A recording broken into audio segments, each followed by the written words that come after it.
കേരളത്തിൽ ചരിത്രത്തിൽ ആദ്യമായിട്ടായിരിക്കും ഒരു പുറത്തു നിന്ന് ഒരാൾ നേരെ വന്ന് ബി.ജെ.പിയുടെ സംസ്ഥാന അധ്യക്ഷനായി കാണുന്നത്. കാരണം ആ സമയത്ത് അത് ഒരു കോർപ്പറേറ്റ് സ്റ്റൈലിലാണ് അതിനെ ഡീൽ ചെയ്യപ്പെട്ടതെന്നാണ് ചർച്ച ചെയ്യപ്പെടുന്നത്.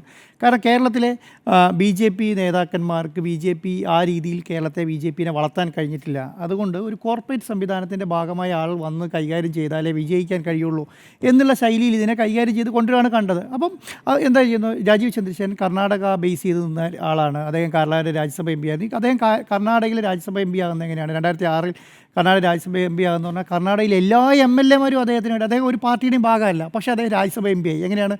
എല്ലാ എല്ലാ എം എൽ എമാരും അദ്ദേഹത്തിന് വോട്ട് ചെയ്ത് അദ്ദേഹത്തെ രാജ്യസഭ എം പി ആക്കി. ഈ കർണാടക, ആന്ധ്ര, തെലങ്കാന പോലെയുള്ള സംസ്ഥാനങ്ങളിൽ നിങ്ങൾ ഈ രാജ്യസഭ എം പിമാരെ കാണുന്നത് എങ്ങനെയായിരിക്കും? എല്ലാം പണം കൊടുത്ത് സീറ്റ് വാങ്ങി അദ്ദേഹത്തെ രാജ്യസഭ എം പി ആക്കി അവിടെ ഇരിക്കുക എന്നുള്ളതാണ്. അപ്പം അതുകൊണ്ട് അവിടെ ബി.ജെ.പി എന്നോ കോൺഗ്രസ് എന്നോ അല്ലെങ്കിൽ JDS എന്നോ JDU എന്നോ ഒന്നും ഉണ്ടായിരുന്നില്ല. എല്ലാവരും ഇദ്ദേഹത്തിന് വോട്ട് ചെയ്തു. അപ്പോൾ എല്ലാവരും ആവശ്യത്തിന് പൈസ കിട്ടിക്കഴിഞ്ഞപ്പോൾ അദ്ദേഹത്തെ രാജ്യസഭ എം പി ആക്കി എന്നുള്ളത്. അവിടുന്ന് അദ്ദേഹം അത് കഴിഞ്ഞിട്ട് ബി.ജെ.പിയുടെ നേതാവാകുന്നു, അത് കഴിഞ്ഞ് കേന്ദ്രമന്ത്രിയാകുന്നു, അദ്ദേഹം അത് കഴിഞ്ഞ് രാജ്യസഭ എം പി ആയി മാത്രം നിൽക്കുന്നു, അത് കഴിഞ്ഞ് അദ്ദേഹം കേരളത്തിലേക്ക് വരുന്നു എന്നുള്ളതാണ്.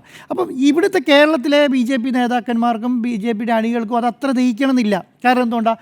അവർ ഈ പറഞ്ഞ CPM-നോടും ബി.ജെ.പിനോടും പടവെട്ടി വിജയിച്ച് കയറി വരുന്ന ഒരു നേതാവിനെയാണ് പ്രതീക്ഷിക്കുന്നത്. കാരണം അവർക്ക് എന്താണ്, ഒരു കണ്ണൂരിലൊക്കെ പോയി നോക്കിയിട്ടുണ്ടെങ്കിൽ എന്താണ് ബി.ജെ.പി അല്ലെങ്കിൽ RSS CPM അക്രമം എന്താണ്, കോൺഗ്രസ് അക്രമം എന്താണ്, ഇതൊക്കെ കണ്ട് ശീലിച്ച ബി.ജെ.പി നേതാക്കന്മാരാണ്. അവരെ സംബന്ധിച്ചിടത്തോളം അവരെ നെഞ്ചിലൊരു മുറിവാണ്. കാരണം ഇതൊന്നും അറിയാത്തൊരു നേതാവ് കോർപ്പറേറ്റ് സ്റ്റൈലിൽ ഈ കാര്യം ചെയ്യാൻ വരുന്നു. അദ്ദേഹം വന്നിട്ട് ആദ്യം തന്നെ കാവിക്കൊടി എടുത്ത് മാറ്റുന്നു, അദ്ദേഹം ആദ്യം തന്നെ കളർ എടുത്ത് മാറ്റുന്നു, പിന്നെ ചുവപ്പ് കൊണ്ടിരുന്നു, പച്ച എടുത്ത് മാറ്റുന്നു, അതിന് പകരം വെള്ളം കൊണ്ടുവരുന്നു. ഇതൊക്കെ നടത്താൻ തീരുമാനിക്കുകയാണ്.